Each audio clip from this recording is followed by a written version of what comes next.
19 octobre 2017. Le télescope Pan-STARRS 1 à Hawaï détecte un objet se déplaçant dans notre système solaire à une vitesse de 26 km par seconde. Désignation Hermie Oumuamua, le premier visiteur interstellaire confirmé. Classification officielle, astéroïde. Forme officielle, en forme de cigare, 10 fois plus long que large. Explication officielle de son accélération loin du Soleil. Dégazage, mais aucun dégazage n'a été détecté. Pas de comète, pas de queue. Juste un objet lisse et tournoyant qui accélère sans perdre de masse. L'astronome de Harvard Avi Loeb publie un article suggérant qu'il pourrait s'agir d'un objet artificiel. Il est ridiculisé. Son poste est remis en question. La communauté scientifique serre les rangs. L'objet quitte le système solaire. L'affaire est close, officiellement. 1er juillet 2025. Le télescope Atlas au Chili signale un deuxième objet interstellaire. Désignation 3I Atlas. Trajectoire hyperbolique. Vitesse 58 km par seconde.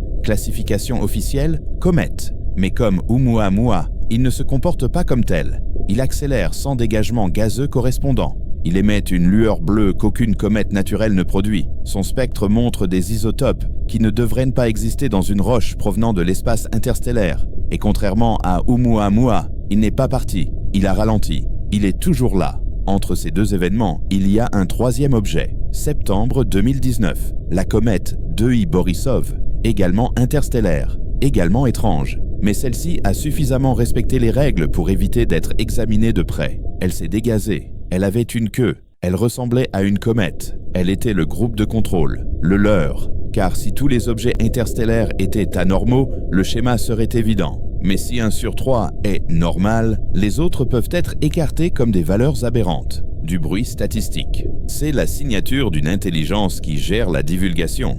Pas la révèle, la gère. Établissons la base de référence. Dans toute l'histoire de l'astronomie, l'humanité n'a détecté aucun objet interstellaire jusqu'en 2017. Puis, en 8 ans, nous en avons détecté 3. L'explication officielle est que notre technologie de détection s'est améliorée. Mais l'augmentation de la sensibilité de nos télescopes d'observation entre 2015 et 2025 n'est que de 40%. Le taux de détection des objets interstellaires a augmenté de manière infinie. Ce n'est pas un biais de détection, c'est un événement d'arrivée. L'analyse statistique est accablante. Une étude du Jet Propulsion Laboratory a estimé que des objets interstellaires de la taille d'Oumuamua devraient traverser le système solaire interne une fois tous les 60 ans. Nous en avons détecté 2 en 8 ans. Et un troisième se trouve actuellement en orbite stationnaire au-delà de Mars. Soit nous assistons à un regroupement statistiquement impossible, soit ces objets ne sont pas aléatoires. Ils sont coordonnés. Parlons maintenant de ce qu'ils ne vous disent pas. La forme. Oumuamua a été décrit comme en forme de cigare. Cette description provient de l'analyse de la courbe de lumière et non d'une imagerie directe. Nous n'avons jamais obtenu d'image claire. Le mouvement de rotation suggérait un objet allongé avec un rapport d'aspect de 10:1. Mais il existe une autre forme qui produit exactement la même courbe de lumière, un disque plat, une voile. Les données sont identiques. La NASA a choisi de l'appeler cigare parce que disque implique une conception. Ce choix était éditorial, pas scientifique. La propulsion. Oumuamua a accéléré en quittant le système solaire. L'explication officielle est que le dégazage du côté exposé au Soleil a créé un faible effet de fusée. Mais le télescope spatial Spitzer n'a détecté aucune émission thermique compatible avec un dégazage. Aucune. Pour qu'une explication naturelle soit valable, le dégazage devrait être parfaitement transparent aux infrarouges, ce qui viole les lois de la thermodynamique. L'autre explication possible est une voile solaire, une technologie que l'humanité elle-même est en train de développer. Mais suggérer cela reviendrait à signer son arrêt de mort professionnel, alors les scientifiques restent silencieux et publient des articles remplis de physique alambiquée pour éviter la conclusion évidente. Puis arrive 3I Atlas. Il ne fait même pas semblant. Il brille d'une lumière bleue, un objet froid dans l'espace lointain qui brille comme un réacteur. Le spectre montre du xénon 135, un sous-produit de la fission. La trajectoire comprenait une correction de cap de 1,7 degré qui a nécessité l'équivalent énergétique d'un arsenal nucléaire. Il ne se cache plus, il nous met au défi de le voir. Et les institutions continuent de mentir. Le calendrier s'accélère. Oumuamua, il y a 8 ans. 2I Borisov, il y a 6 ans. 3I Atlas, cette année, les intervalles se raccourcissent. S'il s'agit d'un schéma de reconnaissance, nous approchons de la fin de la phase d'observation. Ce qui vient ensuite, c'est l'intervention, ou l'invasion, ou la récolte. Nous n'avons pas le vocabulaire nécessaire, car nous n'avons pas de référence. Examinons la réponse institutionnelle. Après Oumuamua, la NASA a commandé un rapport interne. Ce rapport est classé secret. Après l'entrée de 3I Atlas dans le système solaire, le Conseil national de sécurité a convoqué une session d'urgence le 15 juillet 2025. La liste des participants est classée confidentielle. Le procès-verbal est classé confidentiel. Mais nous savons que cela s'est produit, car la session a déclenché un protocole automatique de réaffectation budgétaire. 4 milliards de dollars ont été transférés du ministère de l'Énergie vers une ligne budgétaire secrète du ministère de la Défense. Cette ligne budgétaire n'existait pas avant le 16 juillet. La trace de l'argent mène à des entrepreneurs aérospatiaux spécialisés dans les systèmes d'interception cinétique et la télémétrie spatiale. Lockheed Martin a reçu 1,2 milliard. Northrop Grumman a reçu 900 millions. Mais le plus gros bénéficiaire a été une société écran appelée Meridian Dynamics, qui a reçu 1,9 milliard et n'a aucune activité publique, aucun site web et aucun employé répertorié. La société a été constituée dans le Delaware le 17 juillet 2025, un jour après la réunion du NSC. Elle existe uniquement pour absorber les fonds du budget noir destiné à un programme si sensible qu'il ne peut être associé à aucune entité connue. Que construisent-ils? Ou plus exactement, que se prépare-t-il à faire? Car le calendrier suggère qu'ils ne construisent pas quelque chose de nouveau. Ils activent quelque chose qui existe déjà, quelque chose qu'ils construisent discrètement depuis 2017, depuis Oumuamua, depuis le moment où ils ont réalisé que nous ne sommes pas seuls et que nous ne sommes pas aux commandes. La communauté scientifique est sous silence.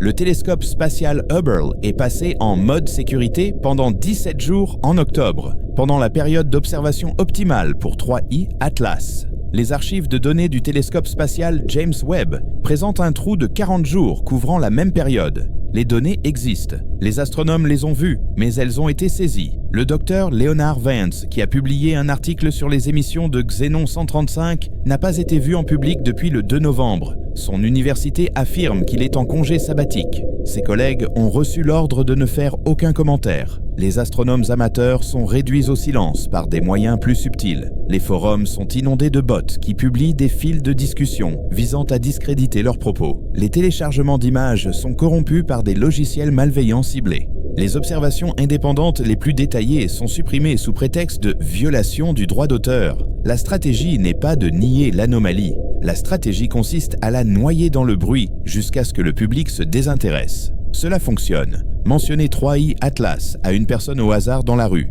et elle vous regardera comme si vous parliez d'une équipe sportive. L'information est publique, l'attention est contrôlée, mais les élites ne l'ignorent pas. Le trafic de jets privés vers des complexes isolés en Nouvelle-Zélande et en Patagonie a augmenté de 340% depuis août. Les chambres fortes de Svalbard ont reçu des livraisons d'urgence de matériel génétique provenant de sources qui refusent de s'identifier. La réserve stratégique mondiale de pétrole est transférée des installations côtières vers des entrepôts renforcés à l'intérieur des terres. Ce ne sont pas là les actions de personnes qui se préparent à une récession. Ce sont les actions de personnes qui se préparent à un effondrement. La preuve la plus effrayante est une commande de la FEMA datée du 23 novembre 2025. Il s'agit d'une demande de 500 000 sacs mortuaires à livrer à des centres de distribution le long de la côte Est avant le 15 janvier 2026. La commande est classée sous la rubrique « Exercice de préparation à un événement causant de nombreuses victimes ». Mais la FEMA ne commande pas un demi-million de sacs mortuaires pour un exercice. Elle en commande lorsqu'elle prévoit des pertes humaines. Et la date du 15 janvier correspond à une fenêtre événementielle astronomique classifiée qui apparaît dans des interceptions de la NSA qui ont fuité.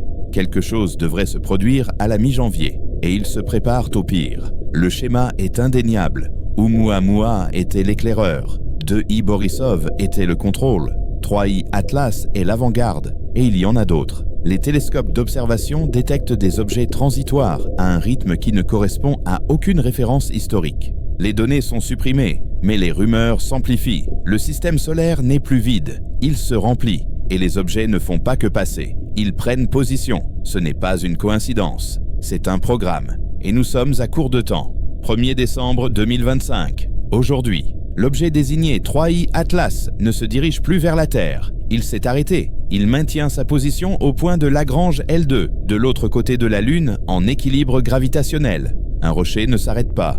Un rocher ne choisit pas une orbite de stationnement. C'est la manœuvre d'un vaisseau qui attend des instructions ou qui attend l'arrivée de quelque chose d'autre. Le satellite relais lunaire chinois Queqiao 2 avait une ligne de visée directe. Pendant 12 secondes, le 18 novembre, avant de se déconnecter définitivement, il a transmis des données radar à ouverture synthétique. Ces données n'ont pas été communiquées à la communauté internationale, mais elles ont fuité. Et ce qu'elles montrent est sans ambiguïté. L'objet n'est pas une comète, c'est une construction géométrique. Un cylindre d'environ 12 km de long, 2 km de diamètre, avec une symétrie mathématiquement parfaite. La surface n'est pas de la glace, elle est métallique, avec une section radar compatible avec un alliage qui n'existe pas dans notre tableau périodique. C'est un vaisseau, et il n'est pas seul. Le 27 novembre, le télescope spatial Hubble, pendant un bref intervalle avant que ses instruments ne soient à nouveau placés en arrêt de protection, a capturé une image qui n'a pas été publiée. J'ai vu cette image. Elle montre 3 objets supplémentaires en orbite solaire haute, positionnés en triangle équilatéral dont les côtés mesurent environ 60 millions de kilomètres. Ils sont trop éloignés pour être photographiés en détail, mais leur albédo et leur courbe de lumière correspondent à ceux de 3I Atlas. Ce sont des objets de même classe. Ils maintiennent leur formation. Ce n'est pas une coïncidence. C'est de la géométrie. C'est de la stratégie.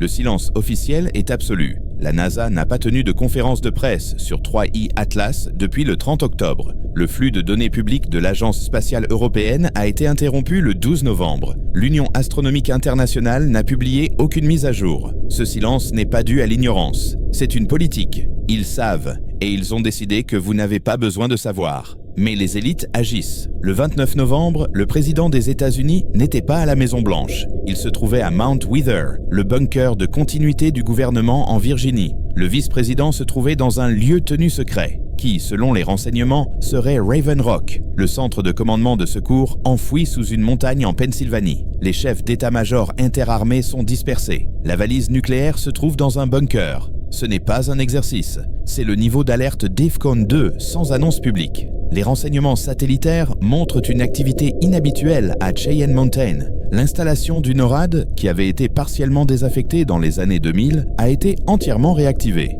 Des convois de camions militaires entrent dans le complexe depuis 3 semaines. La consommation d'électricité de l'installation a augmenté de 600%. Ils ne surveillent plus le ciel à la recherche de missiles. Ils surveillent quelque chose qui vient d'en haut. Et il se prépare à l'éventualité de ne pas pouvoir l'arrêter. La Fédération de Russie est dans une posture similaire. Le 25 novembre, le président Poutine a effectué une visite imprévue au complexe du mont Yamantau dans les montagnes de l'Oural. Un bunker si profond que les services de renseignement occidentaux n'ont jamais pu en cartographier l'étendue totale. Il n'est pas retourné à Moscou. Les dirigeants chinois ont également disparu de la scène publique. Le secrétaire général Xi a été vu pour la dernière fois le 22 novembre. Depuis lors, toutes ses apparitions publiques ont été préenregistrées. Les 3 superpuissances sont sous terre. Elles savent quelque chose que nous ignorons, ou elles savent que quelque chose est sur le point de se produire. Revenons au schéma.